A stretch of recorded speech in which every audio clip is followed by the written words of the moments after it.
Hey everyone, it's Sammy from Push Square, and this is VR Invaders, which is out this week on PlayStation VR. It's another kind of arcade shoot 'em up, but I actually quite like the mechanics in this one. So you use two PlayStation Move controllers, but instead of dual wielding weapons, which you can actually do if you get the correct power up, but most of the game you hold a gun in one hand and a shield in the other, and this shield is used to kind of defend yourself from the kind of attacks that the enemies throw at you.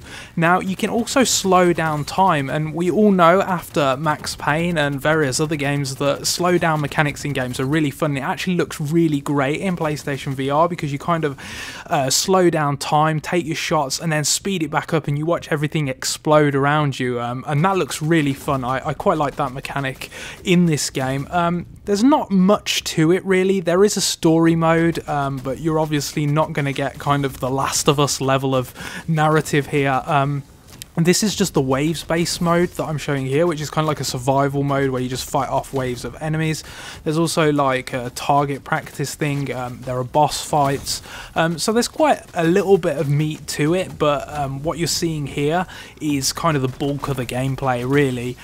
It depends how much mileage you're going to get out of the kind of action that you're seeing here as to whether it's really worth you buying. There are quite a few of these kind of games on PlayStation VR now, and Mortal Blitz just come out, which I've heard a lot of good stuff about, but I haven't actually played yet. But that one's a similar kind of game to this, isn't it? And there are quite a few other ones. Robo Recall springs to mind, was another similar kind of game to this, where you're standing in a spot and shooting off enemies. But yeah, I thought I'd capture just a little bit of gameplay so you can see what this is all about, because I hadn't heard much about it. Apparently it's a port of a PC game from last year. But yeah, let me know whether you're planning to pick this up in the comments section below. Do you want to see more of these kind of games, or are you looking for something different on PlayStation VR now? Post your thoughts in the comments section, and thank you so much as always for watching.